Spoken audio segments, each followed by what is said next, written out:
welcome back to the Washington Outsider Report on the Coalition Radio.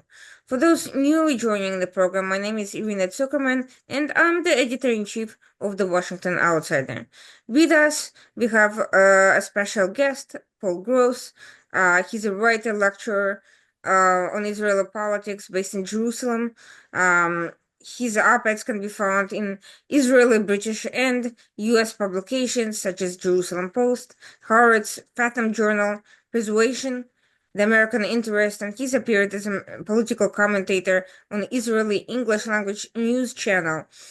We are here to discuss the backdrop as well as the current investigation into Israel's own version of Qatargate, essentially Shin Bet investigating several high-ranking advisors to Prime Minister Netanyahu accused of taking financial contributions from Qatar, even as Qatar itself stands accused of facilitating the October 7th terrorist attacks by Hamas and other terrorist organizations. Thank you so much for joining us today. Before we get into the current events, it would be great if you could give us some historical context explaining the nature of Israel's political system and its current role regarding this diplomatic nexus. Yeah, so the backdrop, the historical backdrop to this goes back to, there's a few elements. One is the agency, as you mentioned, the agency doing the investigation, the Shin Bet, which is Israel's internal security service, should be understood as something a little bit distinct from the American or sometimes British equivalents that it's sometimes paired with. So it's often equated with the FBI in the United States or MI5 in Britain. So sort of the shorthand is, the Shin Bet is the FBI and the Mossad is the CIA, right? So the Mossad I think, is closer to the CIA. It's not, the Shin Bet is not exactly like the FBI. It has other roles as well. But traditionally, it has been the internal security service dealing with primarily the threat of terrorism, which obviously has plagued Israel from its inception until today. And also, and this is where it gets tricky potentially. It also has a role in protecting the institutions of Israeli democracy, which has traditionally meant that it has had a role in investigating alleged um, espionage inside the Israeli system or cyber attacks in more recent times, that kind of thing. But it has a very specific, according to an Israeli law, which was passed about 20 years ago, when there was for the first time, there was a specific law introduced, which basically established the ground rules for the operating of the Shin Bet in the Israeli system. It is supposed to be a what's called in Hebrew a mamlachti institution, which a mamlachti is a word which doesn't have a direct English translation, but it's something like, it's a combination of patriotic and non-partisan and effectively focused on the national interest above any party political or personal considerations.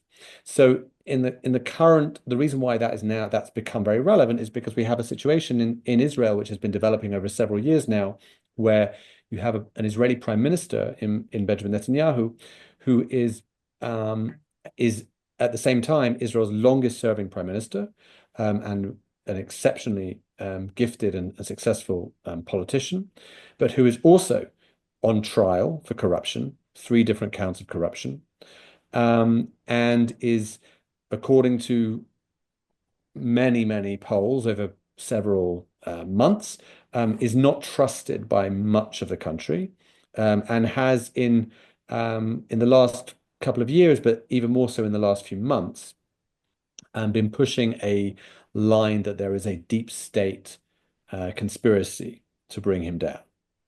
And the so the Shin Bet investigation into what we're calling Qatargate, which is, as you said, is this investigation into the alleged payment by Qatar to certain three really very high-ranking officials in the Prime Minister's office, in Netanyahu's Prime Minister's office.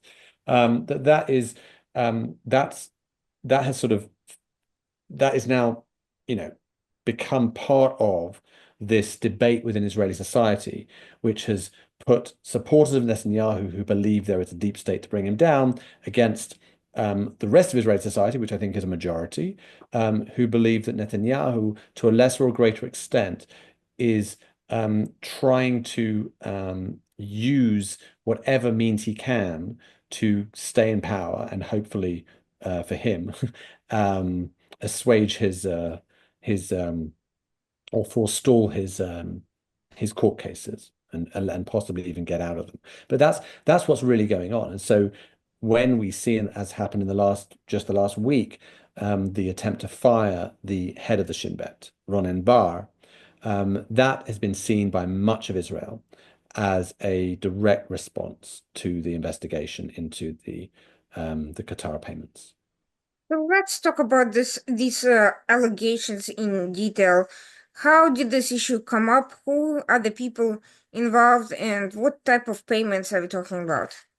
Right. So so if we go back about a year, there were allegations. I think they first surfaced in the Israeli media, that one particular member of the Prime Minister's office, a gentleman named Eli Feldstein, was leaking classified documents had leaked classified documents to German media, to the German newspaper Bild, which ran a story claiming that Bild basically claimed that they had got hold of secret documents which showed that Israel knows that Hamas is looking to use the Philadelphia corridor, which is the strip separating the Gaza Strip from Egypt, which Israel occupied as part of its war against Hamas. That Hamas would be using the Philadelphia corridor to spirit away the hostages and take them into Egypt so they would never be seen again. And why was this such a major story in Israel? Because there was a big debate in Israel as to whether Israel should push for a hostage deal, which would have required Israel to withdraw from the Philadelphia corridor. And it was well known that Netanyahu was not keen on this. There were other people, including the leadership of the IDF and also the defense minister, then defense minister, Yoav Gallant, and also the heads of the Mossad and the Shin Bet, who were saying that it's worth doing, that we can relinquish the Philadelphia corridor for a limited period, get hostages out, and then, if necessary, go back in. And Netanyahu was holding very firm to this line, that we need to stay in the Philadelphia corridor. And this apparent story that Hamas were going to use the Philadelphia corridor to take away the hostages and take them out of the reach of the IDF, was obviously a strong argument in favor of Netanyahu's case. The problem is, there's no evidence for it whatsoever. So once it came out, the Shin Bet said, "We've never heard of this. We've never heard of this story," and no one in Israel, in the Israeli security establishment, had ever heard of this alleged Israeli finding that Hamas were planning to use the Philadelphia corridor in this way. And it seems that Eli Feldstein didn't just leak security information; he leaked doctored security information. So security information that was not actually true to Germany in order to, so the theory goes, to bolster Netanyahu's argument. And this, of course, would be, if found to be true, is a major scandal, because you don't leak security information, real or otherwise, to foreign media, or to anyone, in fact. You don't use your position in the Prime Minister's office to do this.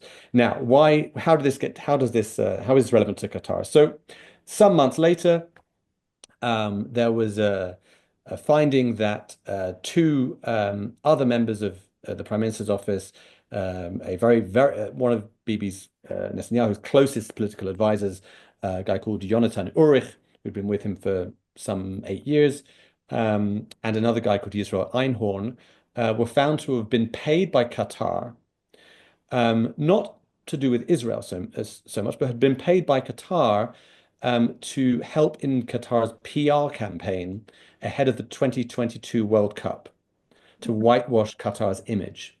And this was very strange. It's very strange that Israeli professionals, however gifted they are in the art of Hmm.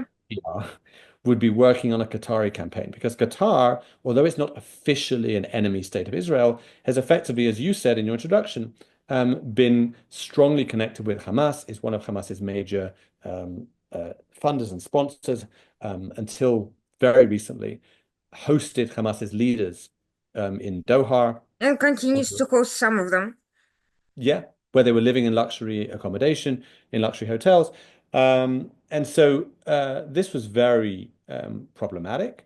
And then it turned out that Eli Feldstein, the guy who'd leaked the information to the German newspaper, allegedly, that Eli Feldstein was also being paid by Qatar for for some PR he was doing for Qatar during the war, that he was interviewed saying positive things about Qatar, and so the investigations showed he was actually getting paid by an American lobbyist who was getting money from Qatar. So And which through lobbyist was that?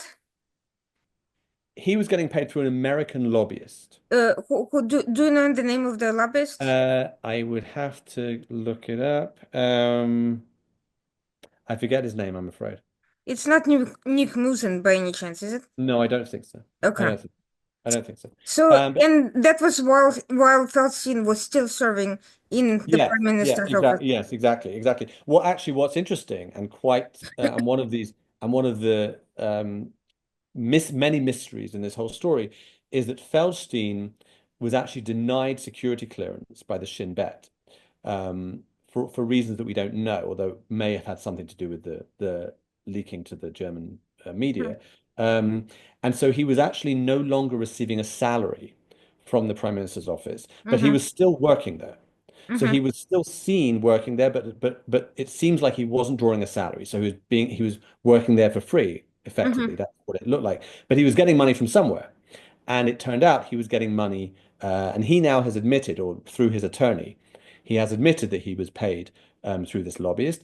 I believe he denies that the money is from Qatar, but the lobbyist says it's from Qatar. Hmm. There's the plot, the plot thickens. But you know, the fact, and this of course ties in with something we haven't mentioned yet, although you alluded to it, which is that um, for the past few years, Qatar was paying Hamas about $30 million every month, um, through a mechanism which Netanyahu had established. Right. So Netanyahu had established a mechanism by which Qatar would pay Hamas, ostensibly to keep the Gaza Strip running in a relatively smooth way to avoid instability. Um, so the argument went, and to be fair to Netanyahu, this was, I think, a policy that many other people supported, not just Netanyahu, but certainly he was the one who set it up. And just to sort of make things more complicated, the Shin Bet was the main voice warning for quite a long time that the money was going to Hamas's military wing. Right. So the Shin Bet was always the most hawkish voice, or Hmm. has the most hawkish voice on Gaza for a long period of time, when the political echelon and also the IDF leadership, and I think even the Mossad, were playing things down. The Shin Bet was the agency that was saying that this isn't a good idea, that this money was being used for military purposes, and Netanyahu dismissed that. And of course, that has, as we then found out, as we would find out, that would have major repercussions on October 7th, 2023, And the part of I would say, the national mood turning against Netanyahu is because he, amongst other things, is refusing to establish an independent commission of inquiry into what happened on October 7th, 2023. What and what about the other two individuals who were involved in Qatar Gate? Who are they? How are they Right. related to Eli Feldstein, if at all? Right. So the other two, as I said, there's Yonatan Urich and Yisrael Einhorn. So Urich, as I mentioned, has been a very close political advisor to Netanyahu, I think since 2016, Mm-hmm. 2015. I worked very closely with him. He's a young guy.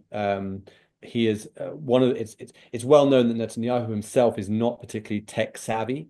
And Mm. the more sort of modern modes of campaigning on social media and other things, he very much leaves to other people because it's not his area of expertise. And Ulrich is one of these people who's been very much part of that, very much part of that. Yisrael Einhorn, another young guy, he's an interesting. He's a political campaign strategist, and he worked on several of the recent election campaigns for the Likud party, Netanyahu's party. He has a number of international clients, most notably the president of Serbia.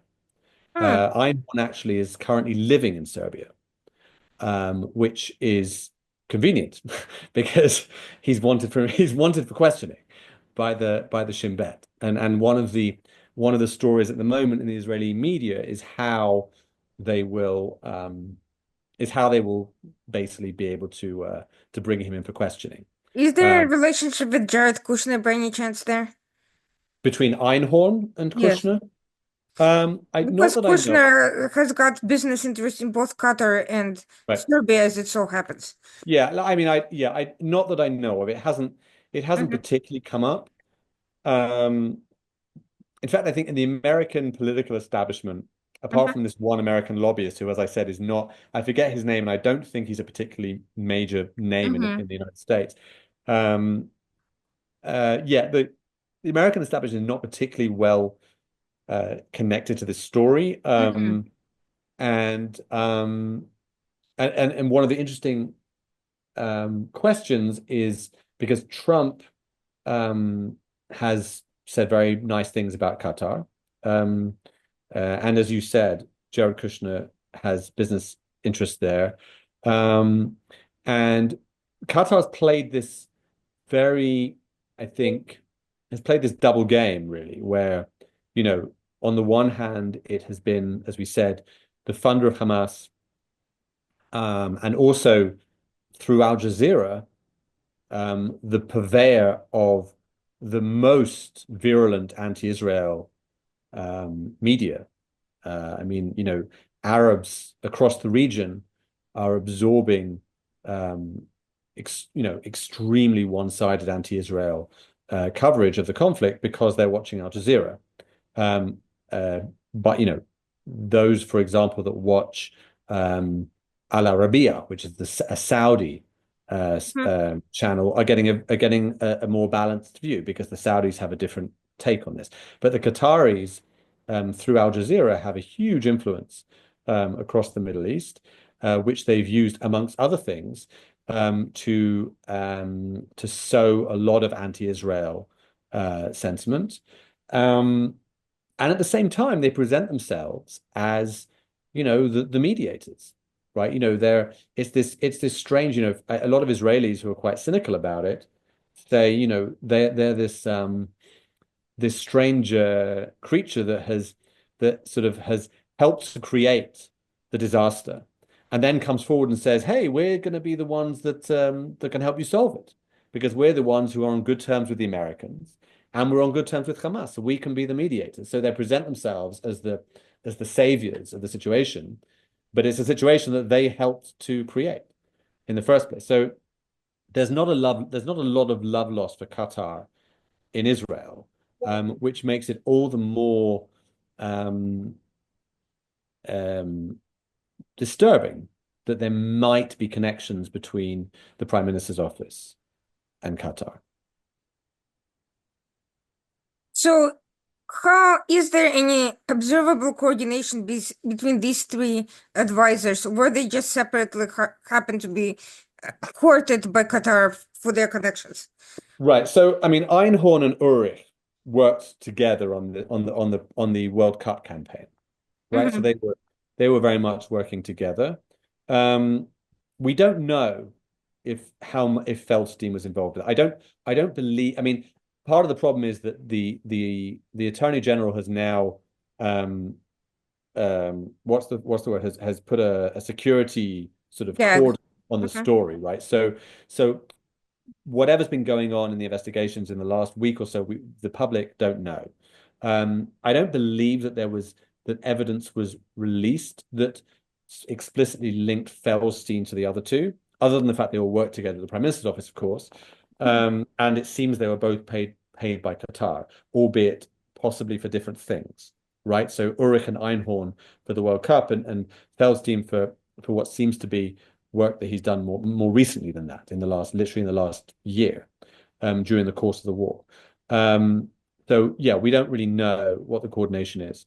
We do, I mean, Netanyahu, by the way, has denied all of this. In fact, his claim now Hmm. is that the investigation was instigated in order to prevent Ronen Bar being fired, in order to create an excuse for why Ronen Bar couldn't be fired. Which doesn't really work on the timeline because the investigation started before Netanyahu announced his intention to fire Bar.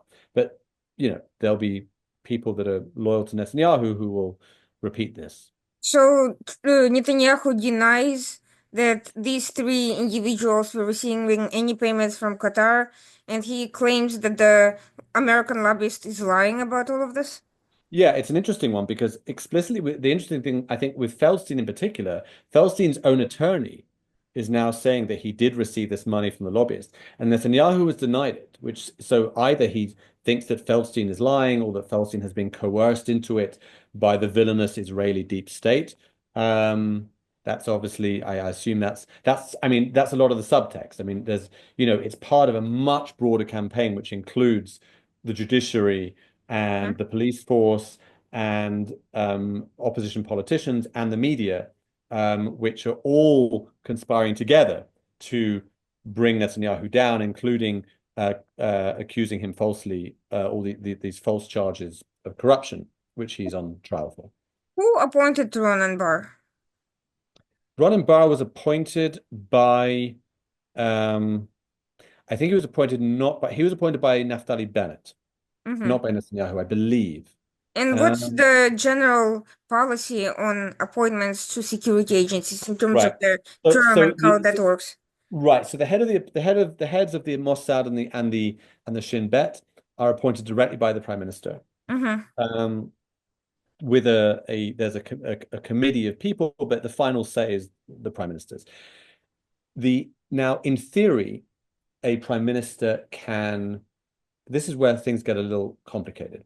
Hmm. In theory, a Prime Minister can fire a a head of the Mossad or the Shin Bet, if they are found to be not trustworthy, that the Prime Minister can't work with them because he doesn't trust that they're Hmm. working in the interest of the state or whatever.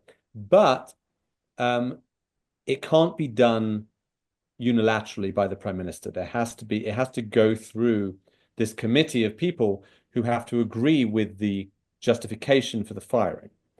And the same law that says a Prime Minister is able to do this also says that a Shin Bet head is allowed to refuse an order from the Prime Minister if he feels that it contradicts this mandate to be mamlachti, to be non-partisan, non-political. So an example in recent years is that Ronen Bar's predecessor, a guy called Yaakov Argaman, was asked by Netanyahu to investigate what Netanyahu alleged that there were leaks coming out of cabinet meetings, right? Someone was leaking from the cabinet meetings, and Argaman decided that Netanyahu's agenda was a political agenda, that he was trying to he was basically trying to make a political story out of this and to get one over on political opponents inside the cabinet. And he said, "I'm not getting involved in this. This is not something that the Shin Bet should be involved in. It's a political issue. It should be some sort of internal Prime Minister's office investigation. It's not a Shin Bet thing." So he basically refused the order, and he was allowed to do that under the terms of the Shin Bet law. Now, one of the most remarkable things that's come out of all this recent furore is a letter. So after the firing, after Netanyahu announced his decision to fire Ronen Bar wrote a letter which was made public, which is one of the most extraordinary documents I think that we've seen from an Israeli public official, because it's an Israeli senior public official in the security establishment explicitly saying that he is being pushed out for political reasons, that he is being pushed out because, in his view, because of the investigation into the Prime Minister's office, and also because he has been one of the major voices calling for a state commission of inquiry into October 7th, which Netanyahu is not keen on, to say the least. And he also mentions in this letter that he mentions several incidents where he was supposed to brief other ministers on security matters, and the Prime Minister blocked him from doing so. There's essentially allegations of serious malpractice on the part of the Prime Minister, that he is playing politics with Israeli security. I think that's the implicit message you get from Barr's letter. So this is a sitting head of the Shin Bet, who the Supreme Court has ruled that his firing cannot go ahead until the committee has approved it. So essentially, his dismissal has been frozen. They've said that the court has said that the Prime Minister is allowed to interview for replacements, to go ahead with the interview process, but for now, Barr remains in position until his dismissal is permitted.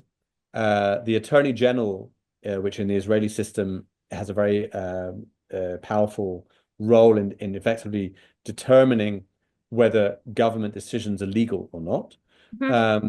She has said that, in her view, Barr should not be dismissed until after the end of the investigation into Qatargate, so as to avoid any perception or otherwise of political misconduct by the Prime Minister. And the Attorney General is also being fired, correct? Or so yeah, that's the intention is to fire her as well. Yes, she's been on the chopping block for a while. So yeah, so the claim about her is that she's also a major part of this of the deep state that is trying to prevent the government from doing its work. The government is the democratically elected representative of the people, and she is a petty bureaucrat who is stopping the will of the people from being implemented by its democratic by its legitimate representatives. She says, and others who support her would say, that no, she is doing her job, which is to prevent illegal actions by the government. So, for example, and one of the most, or the reason why I think that the most common theory as to why Netanyahu is so keen to remove her is that she has blocked the passing of the formulation of a new law which would formally allow ultra-Orthodox Israelis to avoid service in the IDF, which is a hugely contentious issue in Israel. The ultra-Orthodox, who make up about 12-13% of the Israeli population, but a much larger percentage of the young population, because they average 7 or 8 children per family. They are exempt. They have been exempt from service in the IDF, which was always controversial, but has been an absolute national scandal in the wake of the war, when most Israelis, most young Israelis of army age have been serving months and months and months of reserve duty, 400, 500 days of service in Gaza or Lebanon. And this sector of Israeli society has been exempt. And the only reason they've been allowed to have their exemption is because their political representatives sit in the coalition, sit in Netanyahu's government, and are among his most loyal supporters, and without whom he would not have a coalition. So, I think we can safely assume that Netanyahu himself personally does not support this exemption, but without the ultra-Orthodox, he doesn't have a government. So he needs their support. And the Attorney General has said this is an illegal law. There's a basic law, which is a sort of quasi-constitutional law in the Israeli system, which basically doesn't allow for that level of inequality in Israeli society, that one sector effectively doesn't have to share the burden of military service for purely political considerations. And so Netanyahu would very much like to get her out of the way, so that law can be passed, and he can feel much more confident that his coalition will survive. And if you want to be even more cynical, then you could say that he would very much like to replace her with an attorney general who might just find fault with the corruption cases that have been brought against him. And Ronan Bar, was he also the one who started the investigation into Qatar itself and its role in supporting Hamas and funding October 7th attacks? Yeah, so look, Ronan Bar, I don't want to paint too rosy a picture. Ronan Bar, like all of the security chiefs who were in place on October 7th, is culpable for the disaster of October 7th. Needs to take responsibility, should resign. I think there's a general consensus in Israel that the whole swathe of security leaders, as well as the political leadership, should not remain in office for too long. Ronan Bar himself has said that he accepts responsibility, and he has said that he will not see out his full term, but he wants to wait until the conclusion of the investigation, and also until there is a commission of inquiry. And then he will resign. So he's certainly not, he takes his share of the blame. But it is the case that Ronan Bar was one of those who warned or tried to warn the political echelon in the months leading up to October 7th, not specifically there is going to be this level of Hamas attack, around October time, but that Hamas were being strengthened by the money from Qatar. And also, and this has come out in the last few months, that sometime in the, 2-3 months before October 7th, Ronan Bar wanted to meet with the Prime Minister to warn him that the controversial judicial reform that his government was pushing, which brought hundreds of thousands of Israelis out onto the streets and caused probably the biggest split in Israeli society, probably in my lifetime, that this was harming Israeli security, that the judicial reform was actually dangerous for Israeli security because it was harming the morale of the armed forces and the military, and that there was good information that Israel's enemies saw this as an opportunity. I believe Barr actually explicitly said, there's going to be a war. If this continues, there's going to be a war. And Netanyahu, Barr wanted to meet with Netanyahu before the passing of the first piece of this legislation, basically to warn him to stop it. And Netanyahu refused to meet with him before this legislation was passed, because Netanyahu knew what he was going to say. And Netanyahu didn't want to stop the legislation because it was part and parcel of Netanyahu's attempt to concentrate more power in the hands of the executive branch, essentially him and his cabinet. Um, and so Barr was both one of the people who was warning about the arming of Hamas, and also one of the people who was warning that Israel was harming its own security through its political decisions.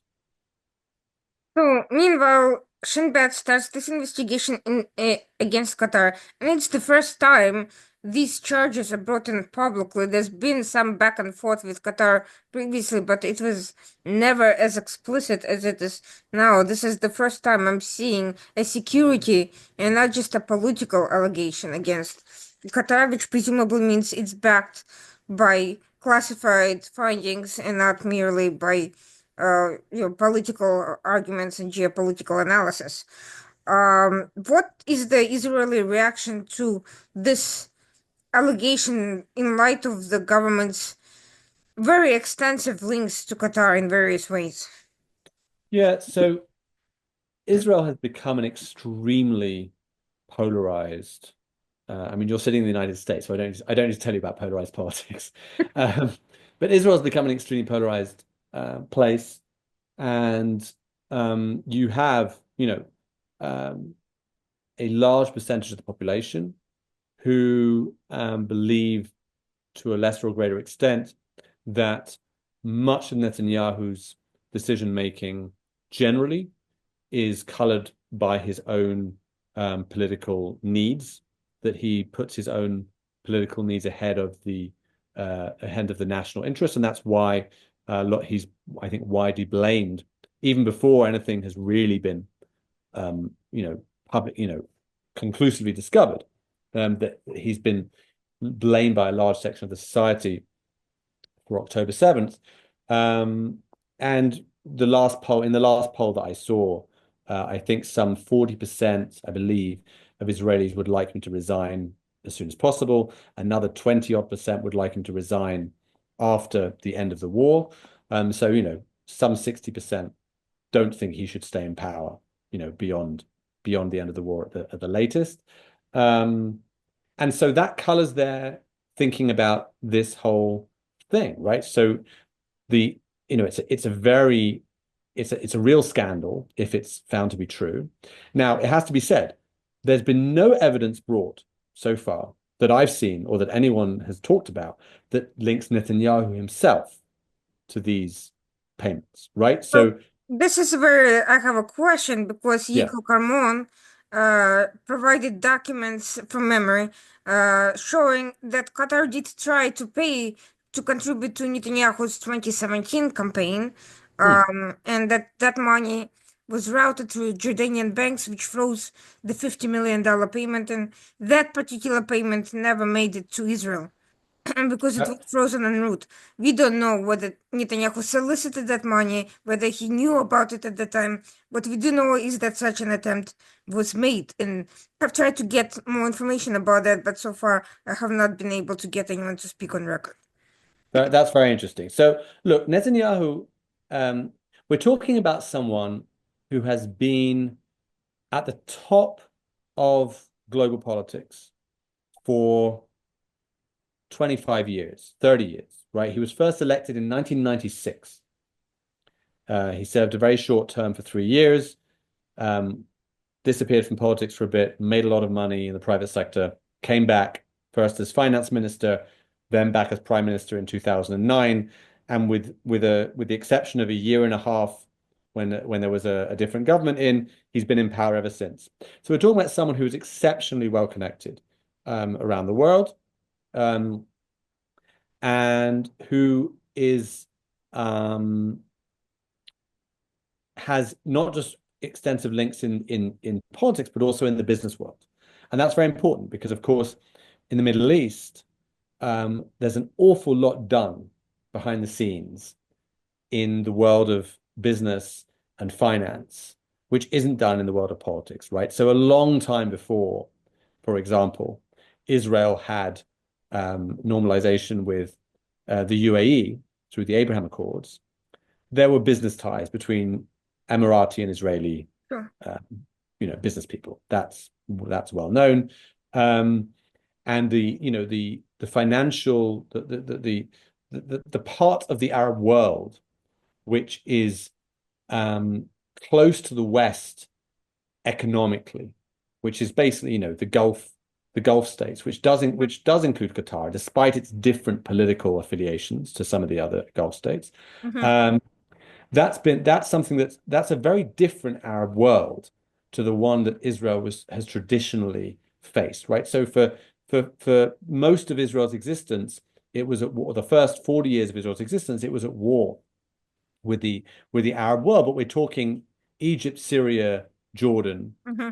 um, Lebanon to a lesser extent, um, and the Gulf states were in the periphery, albeit supporting the Arab boycott of Israel and all of that. But in the last 20, 30 years, a lot that has changed, and there's been quiet but known ties between Israelis and Gulf Arabs, as I said, largely in the business world, but also increasingly in the political realm as well. And that's why I think the Abraham Accord was in many ways a I mean, I think there is credit due to Trump and Jared Kushner for making it happen, but they were also pushing an open door to a large extent. And Qatar, of course, is in a different place because Qatar, unlike those other countries, also has ties to Iran Mm-hmm. and is also known to be a sympathizer of the Muslim Brotherhood, right? So it's a Qatar is in this weird place where it has this alliance with the United States. The United States has bases in Qatar, and Qatar is also affiliated with the two different sources of instability and chaos and violence in the region, the Iranian axis and the Sunni Muslim Brotherhood. And so it occupies this strange place. And strictly speaking, because of those ties to Iran and the Muslim Brotherhood, it shouldn't really be kosher to coin a phrase for Israel. And yet, you've just talked about these alleged ties with Netanyahu. We Mm-hmm. know that Netanyahu saw no problem in basically using Qatari money to keep Hamas afloat. Mm-hmm. Um, and now we have these allegations, which seem to be pretty compelling against individuals in the Prime Minister's office. So we don't know, as I said, whether Netanyahu himself is connected to these specific payments. But as you say, there's a lot of it doesn't take much, I think, if you look at Netanyahu's both his wider connections to the Middle East and history, and also, frankly, his increasingly over the last 5 or 6 years, increasingly irresponsible attitude to leadership, where so much of his decision making is around his own needs, his own need to protect himself politically and stay in power. The a lot of I would say I wrote a piece recently in which I posited that there were two different theories Mm-hmm. in the Israeli sort of banging against each other. One was the deep state theory, which Netanyahu is pushing, Mm-hmm. and the alternative is what I call the Louis XIV theory, right? So Louis XIV, who had this phrase of l'état c'est moi, right? The state is me, Mm-hmm. and that Netanyahu has this Louis XIV approach, in that he really feels, and I think he probably genuinely believes it, that only he is able to steer the Israeli ship of state through the difficult waters of the Middle East, and that his removal and replacement by anyone else would be a disaster for Israel. And his most loyal supporters believe the same thing. And pretty much anything is legitimate in pursuit of keeping him at the helm of the ship, right? So And we've seen that over the last few years. I mean, that's been one of the most problem. That's why I think he'll ultimately, for all his undoubted talents, I think he'll go down as the most divisive Israeli prime minister because he has, deliberately incited division in Israeli society and incited against Israeli institutions in a way which was completely unprecedented in Israeli history. Is there any evidence that these two individuals may have rendered Qatar services other than PR for the World Cup? In other words, is there a likelihood that the PR services were a cover for more insidious political work or information behind the scenes, such as potential classified information Hmm. sharing or anything of that sort? Yeah. Um, so I don't want to speculate too much Mm-hmm. on that. I mean, look, we don't know how much some of these gentlemen knew. So, for example, there was one story which made the case that actually Jonathan Urich and Yisra Einhorn were very much um, political advisors and were not necessarily privy to security Mm-hmm. stuff. So maybe. And if that's the case, then I think that's good news because it means that even if they wanted to, they couldn't have passed on too much to Mm-hmm. Qatar. Eli Feldstein, as I said, was denied security clearance by the Shin Bet. So there's certainly things that he has not been privy to in recent months, but he certainly knew enough at one point, about a year ago, to divulge this information, this, as it turned out, slightly edited information to build a newspaper. So the suspicion, of course, is that these are people who are willing to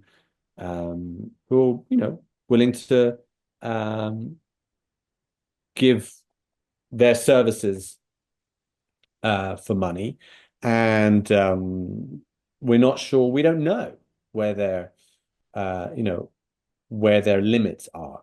But this is speculation. This is speculation at this point. I don't think there's firm evidence that they have given state secrets away. But but this, of course, is why the Shin Bet is involved, right? This is a Shin Bet investigation, not a police investigation, right? Because part of the Shin Bet's role is looking into potential espionage, potential spies. The leaking of classified security information to our enemies, and that's so the fact that the Shin Bet are investigating this tells you that they are at least worried that that might be the case. I'd like to zoom out for a second from the Qatar gate and look into the larger espionage picture around Israel because in the past year we have seen a number of disturbing incidents involving alleged Iranian spies and even, according to The Economist, some Russian connections in some of these Iran-backed operations. Um, Given the closeness between Qatar and Iran, and given the fact that we are seeing these incidents occur at all levels, from very low level sabotage attacks to more sophisticated plots, to what extent do you see that all of this foreign penetration is coincidental, or is there some sort of a social vulnerability that makes Israel far more open to foreign influence of that type than previously? Because I can't imagine 10 years ago anyone, except maybe some extremely corrupt arms, dealer working with Iran in Israel. Yeah, it's a very good question. So you're right, of course, that there's been this very shocking sort of headline news here in Israel of Israeli citizens being recruited by the Iranians.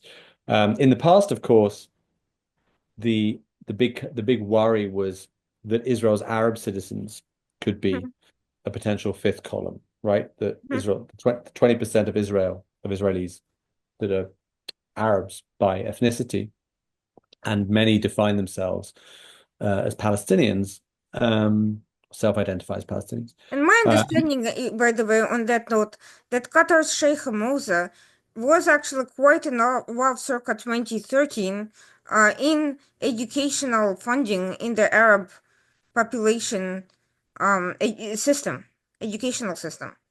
right. So yeah. So firstly, so what I was going to say about Mm-hmm, the Arabs is that, in actual fact, there's actually been very, very few cases of mm-hmm, Israeli Arabs being, I think, even investigated, let alone charged.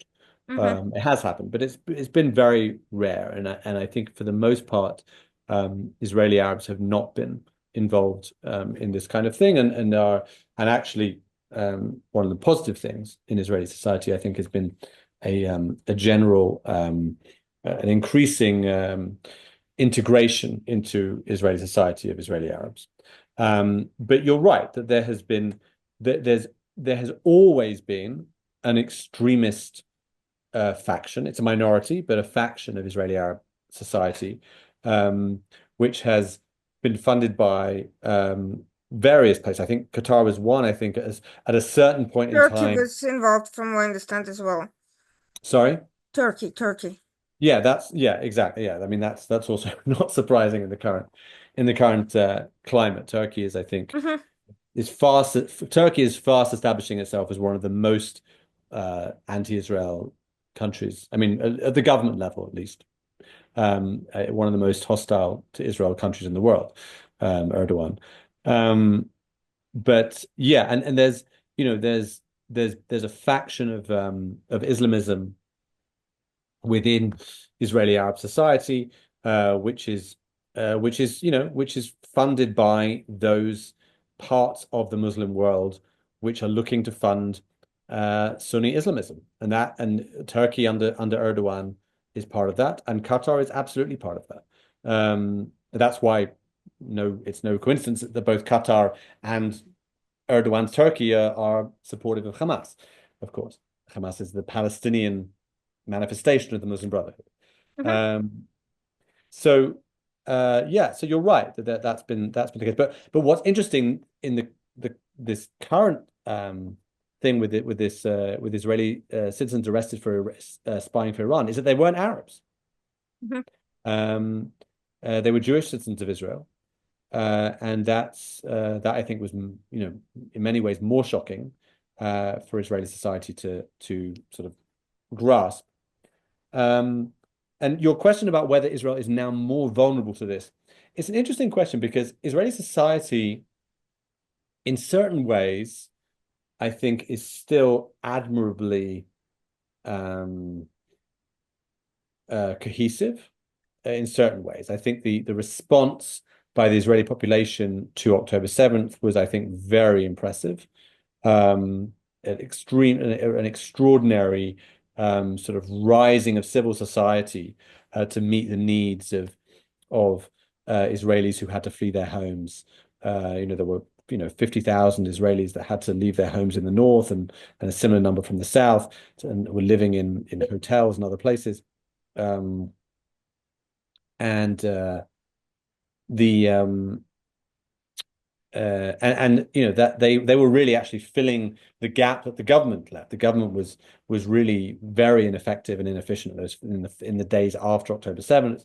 They were sort of shell shocked, and I think Netanyahu was probably still trying to figure out how to avoid taking responsibility. Um, and the Israeli population, the ordinary Israelis, really stepped up in a magnificent way to provide all manner of services. But at the same time, Israel is also politically divided, as I said, and I think, there are signs that parts of Israeli society are, feeling disenchanted in certain ways, and so it might be the case that that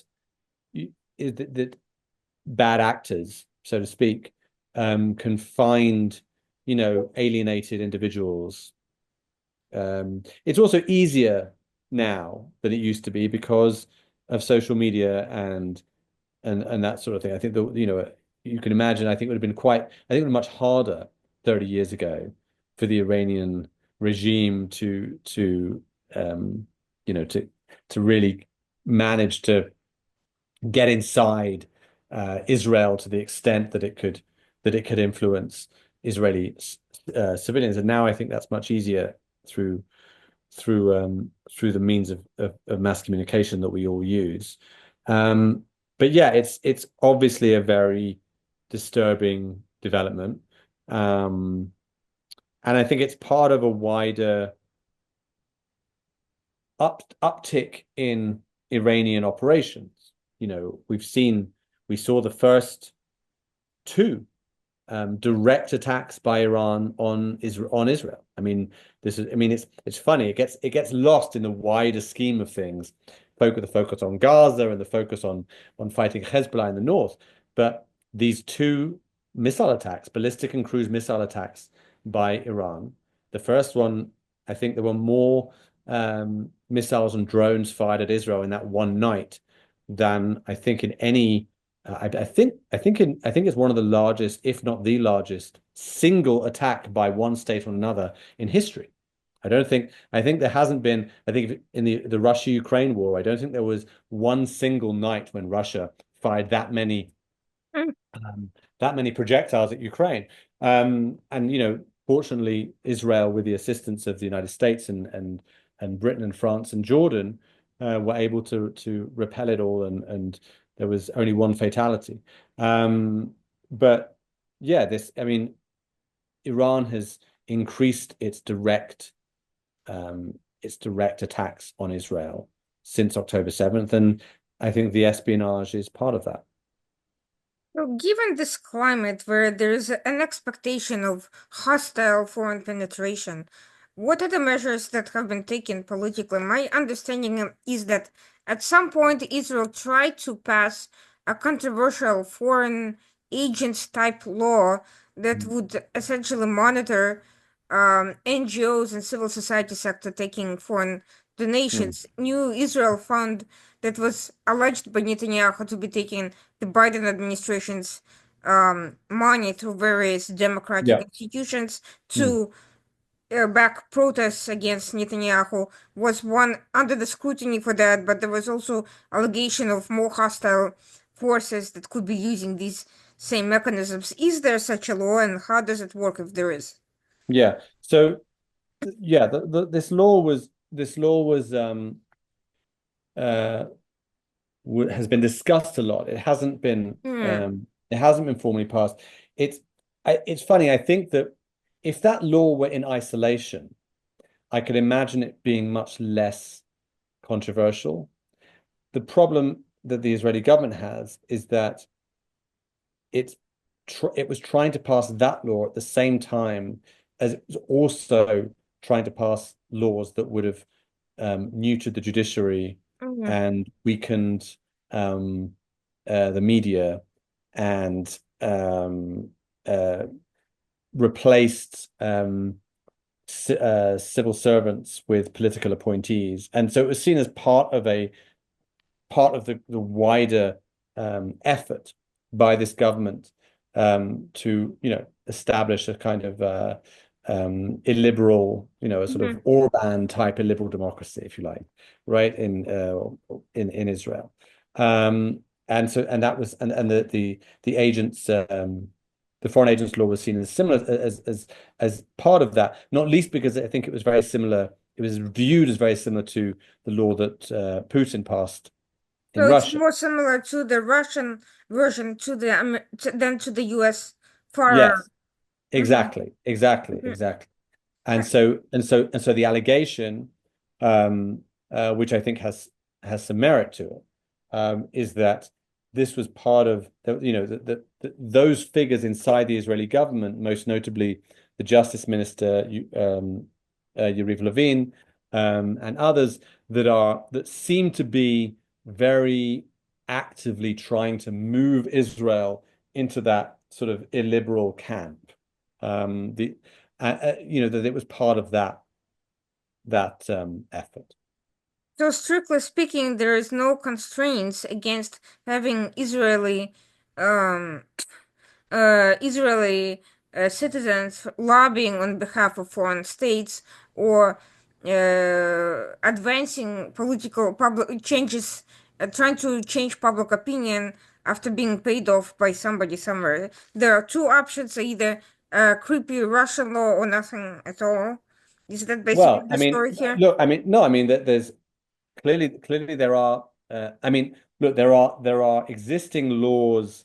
Um, there are existing laws that are part of the Mm. the the sort of national security laws in So what Israel. are the constraints So, on people like Feldstein, Ulrich, and so forth doing hmm. what they did? What would be the appropriate legal Right. So it's constraints on interesting them? because Qatar is not formally an enemy state. It's not Hmm. listed as an enemy state of Israel. Hmm.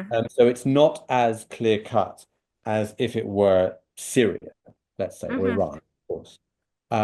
Nevertheless, um, the case could very easily be made because of Qatar's ties to Hamas, that Feldstein was, receiving money from a state that has, that has worked against Israel's national security interests.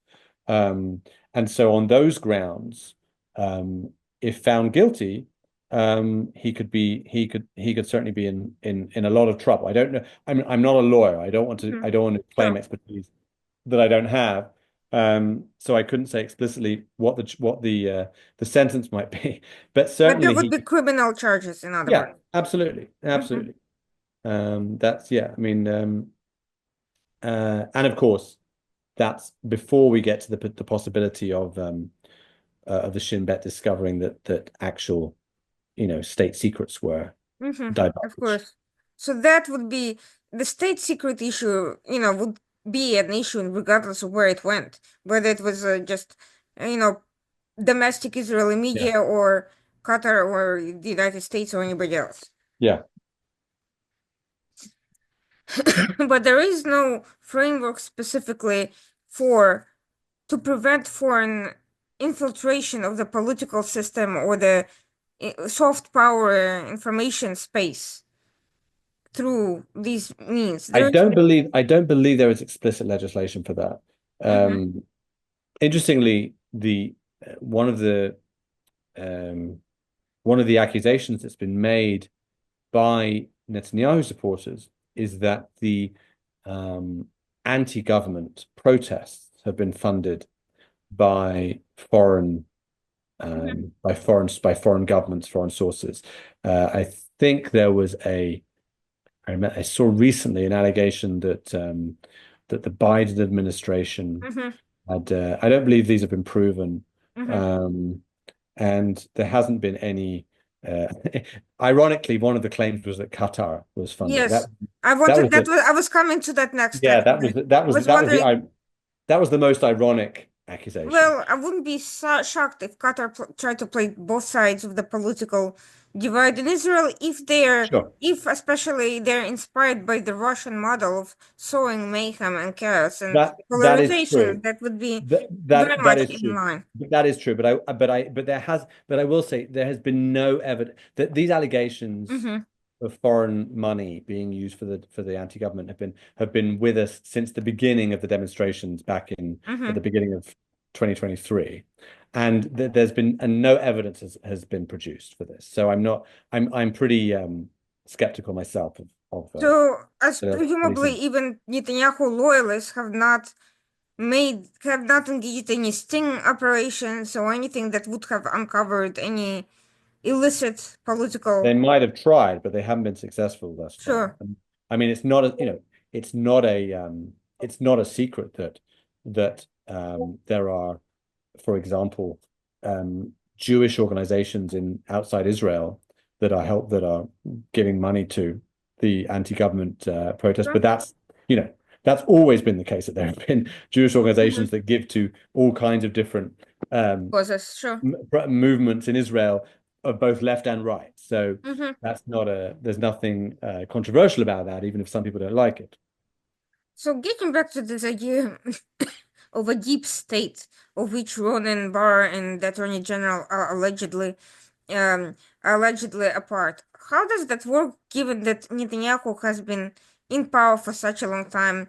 Mm. If he has been as well connected as you describe, why Yeah. wasn't he able to reform the alleged bureaucracy, the deep state, fill it with his own loyalists, and essentially, how do these deep state actors end up in the positions of power if and are they really deep state if they're known officials? It's not like somebody unknown hiding in the shadows. These are political appointees that are well known to the public. They're public officials, not really Yeah.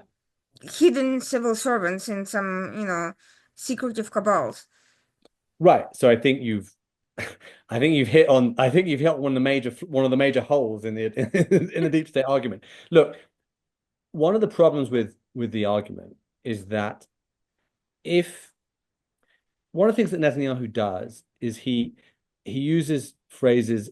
I mean, he's an extremely smart politician. He repeats phrases that then become, part of the mantra of his supporters.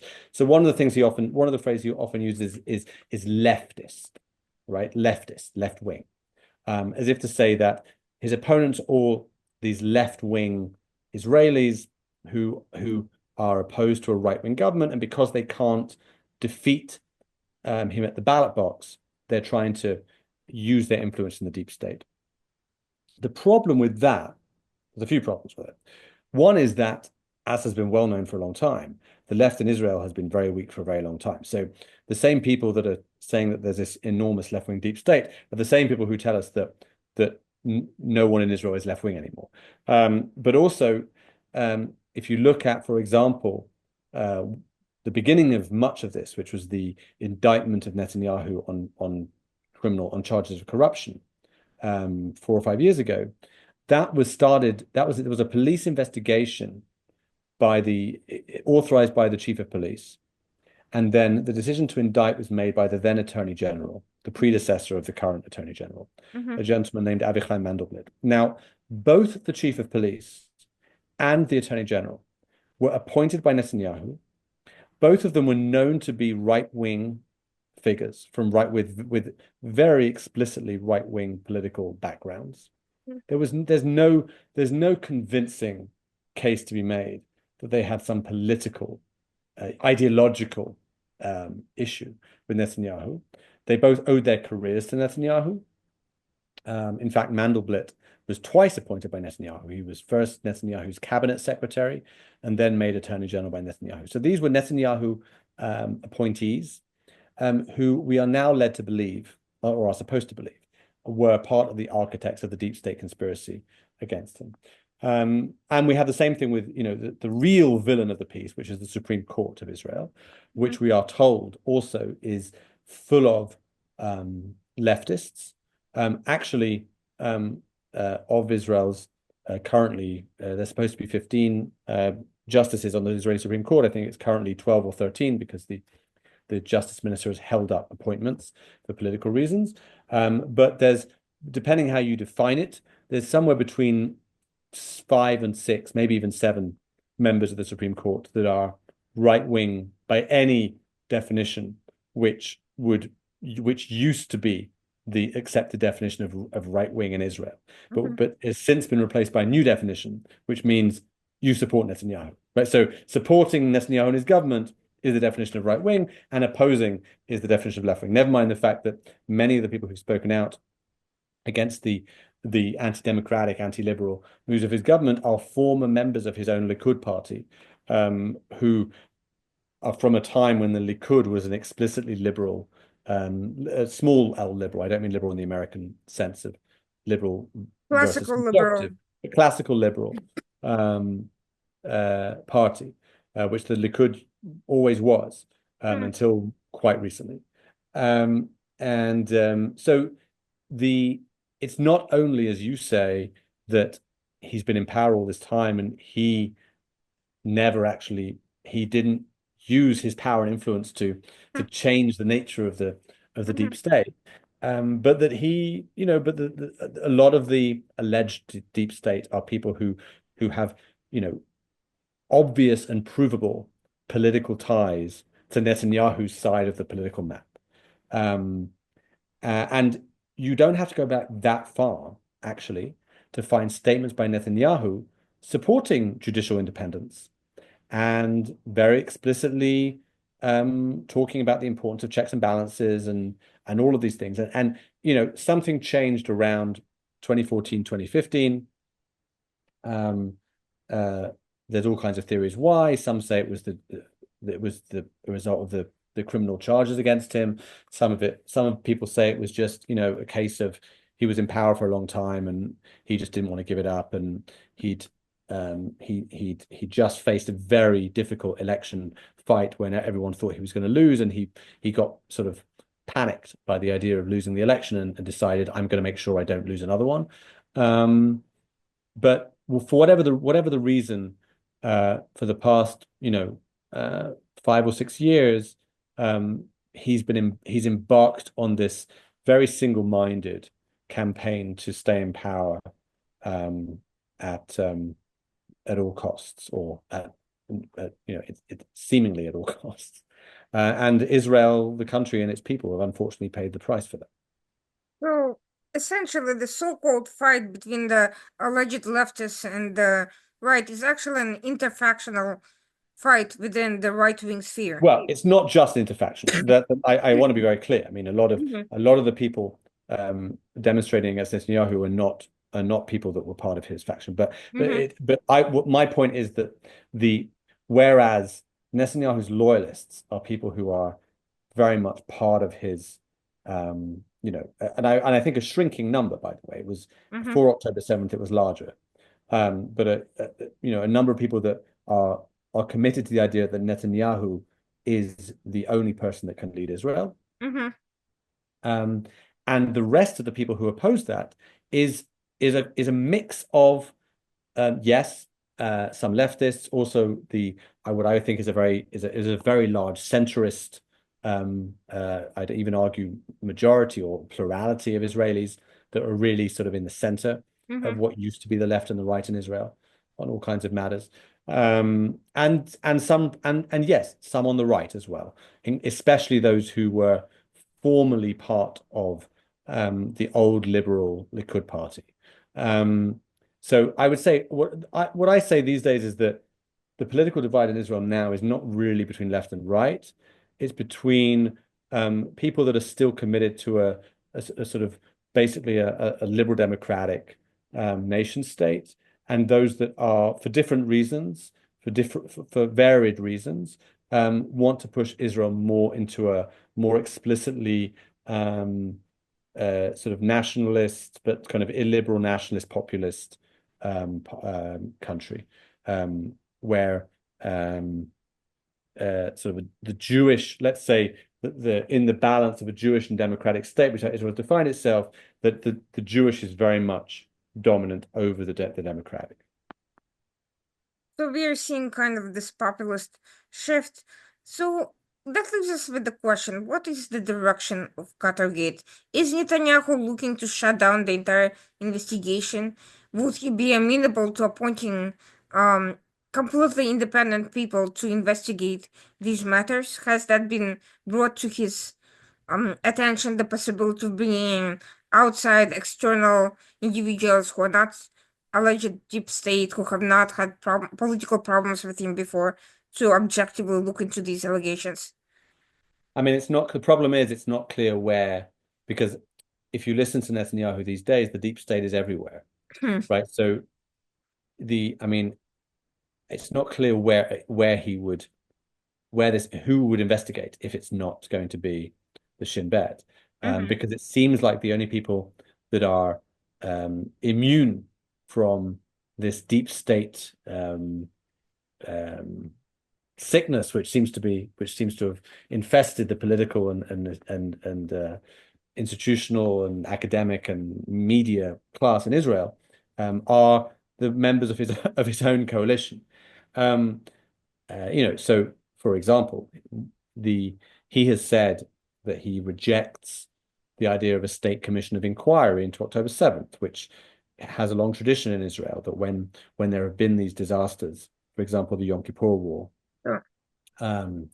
which is the obvious comparison, but also the First Lebanon War, which was also seen as many mistakes were made, that a commission of inquiry is established, which is where a panel is selected by the Supreme Court, usually by the President of the Supreme Court. Usually, the chair of the commission is a retired Supreme Court justice, with other notables, Israeli notables, and all of them are supposed to be entirely separate from politics.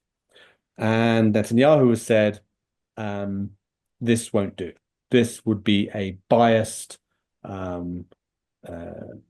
inquiry, because all of these people, the judiciary and these parts of these elites, are by definition part of the deep state that's looking to unseat him. So he instead has called for a commission of inquiry, which would be made up of politicians.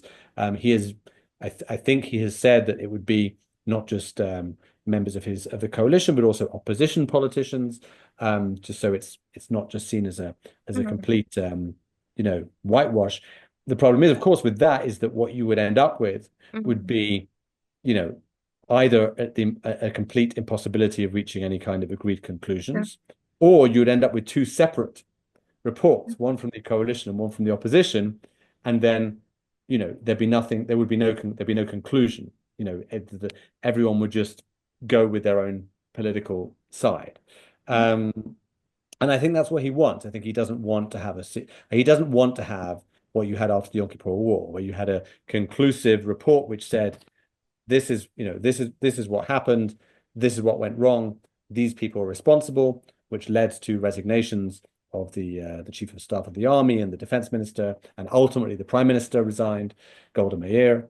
And he doesn't want that, right? He doesn't want a situation in which, in a hearing, a public hearing where everyone can see or read about, he's asked, Mr. Prime Minister, you were given 4 written warnings by the IDF in the months leading up to October 7th, that there were signs of that our enemies are moving towards a serious escalation.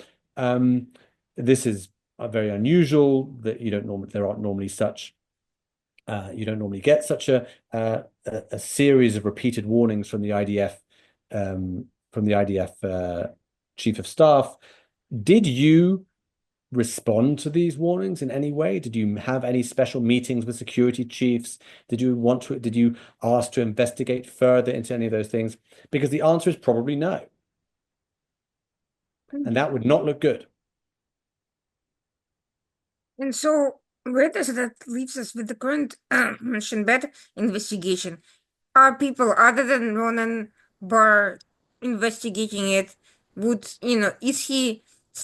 Bar himself still part of the ongoing investigation? And would Netanyahu reject the criminal charges or the findings at the end of the conclusion? It's a great question. It's a very good question. Ronan Bar is still involved because, as I said, his dismissal has been frozen by the Supreme Court. So as of now, he is still the chief of the Shin Bet, and the Shin Bet is still investigating. Would he reject the findings? It's a very good question. One of the unknowns, and this is, people have talked about, there's all kinds of predictions. What's going to happen? Are we going to go this way, that way? Is Israel going to go into some sort of constitutional crisis? And one of the most commonly predicted ways in which we go to a constitutional crisis is that the Supreme Court refuse to accept the firing of Ronan Bar, and or the Attorney General, and the Prime Minister says, we're going to ignore this. Didn't JD Vance recently quote, I think he quoted, I think incorrectly or apocryphally quoted Andrew Jackson saying that if the Supreme Court makes some decision, let them enforce it, or something like that. So that you hear that kind of language very much, not from Netanyahu himself, not yet at least, but you hear it from other members of Knesset that are close to him. And so there is this question as to what would happen if he refused to abide by a Supreme Court ruling. That's never happened in Israeli history. Mhm. Never. We'd be in uncharted territory. And there have been explicit threats by municipal leaders, by heads of academic institutions, by opposition politicians who've said, if that happens, then we, the Israeli people, should consider ourselves no longer represented by this government. That this government would have effectively have removed itself from power. Because if the government is placing itself above the rule of law, then we, as citizens of a liberal democracy, should no longer consider ourselves to be under the rule of this government. So this is obviously a kind of a disaster scenario, catastrophizing somewhat. Sure. But it's not beyond the realms of possibility simply Mhm. because we hear this kind of language from people close to Netanyahu, although not yet Netanyahu himself. So that finally brings me to the question, kind of a more global look on all of this. Where does that leave Israel-Qatar relations, given that there is an open Shin Bet inquiry into Qatar itself? There's Mm. several Israeli citizens under investigation. All of that.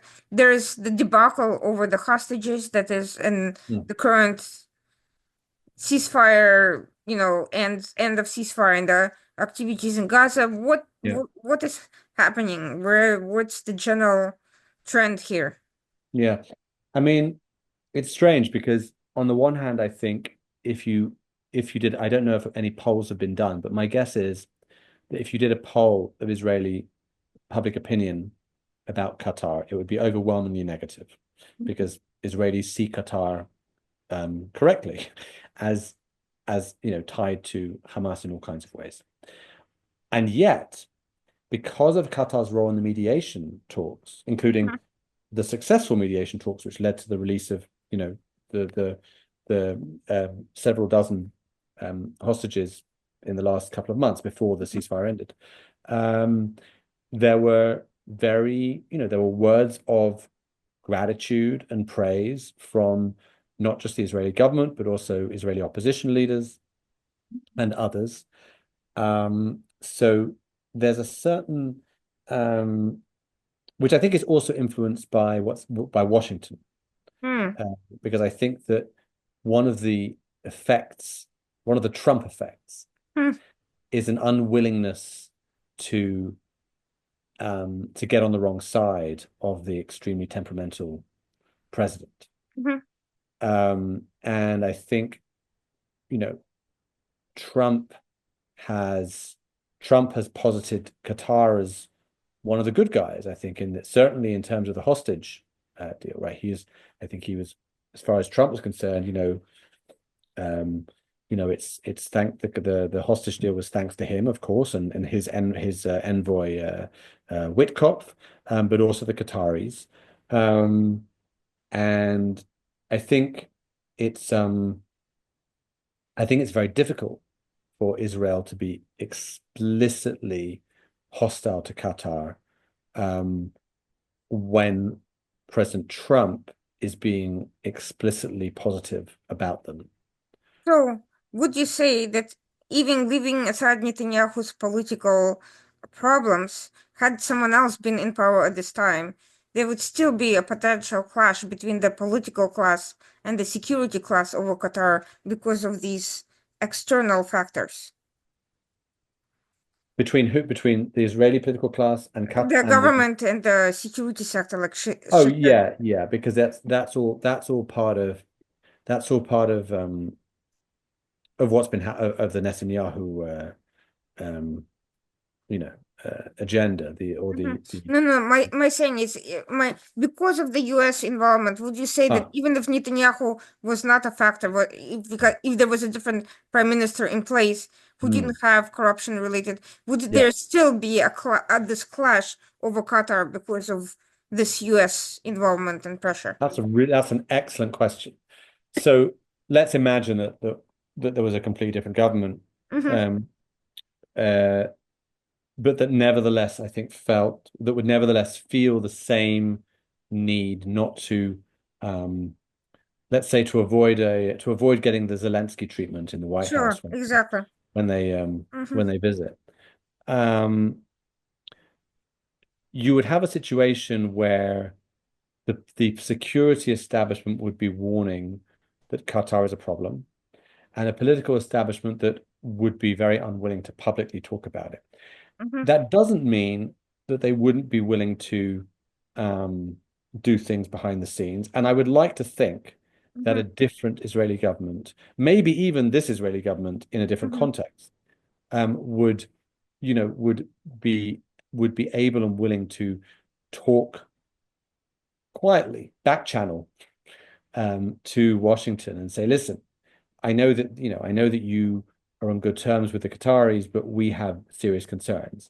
And I actually think one of the big questions that faces Israel in the Trump era is what do we do when the and I think it will happen in the next 4 years, when there is a serious clash between what the White House wants and what Israel wants. Because Israel was very grateful to Trump for really getting things moving Mm-hmm. with the hostage deal. Um, but I think that same tendency of Trump to, excuse my language, cut through the bullshit and just do what he wants to do, regardless of, Mm-hmm. norms or protocol or what's been done before, all that stuff, which I think helped Israel in this case, could be very problematic for Israel in other contexts. And Mm-hmm. it's not clear how Israel will deal with that. Um, um, yeah, I mean that's going to be one of the great unknowns, as I think it's an unknown for many countries in the Trump era. Well, thank you so much for your insights. It was a very thoughtful conversation, I think, and I think it will put a lot of context for many people who are getting snatches of information and political coverage here and there, but not really getting the full picture of what's going on. I think this was a good way to analyze some very complex issues and to kind of streamline the understanding of what's going on. And I mean, I don't know if it will convince people whose mind is already firmly made up one way or the other, but at the very least, it will provide a kind of an understanding of what the issues are about, at least. Sure. Well, I'm happy to have had the opportunity to speak to you, and thank you for the invitation.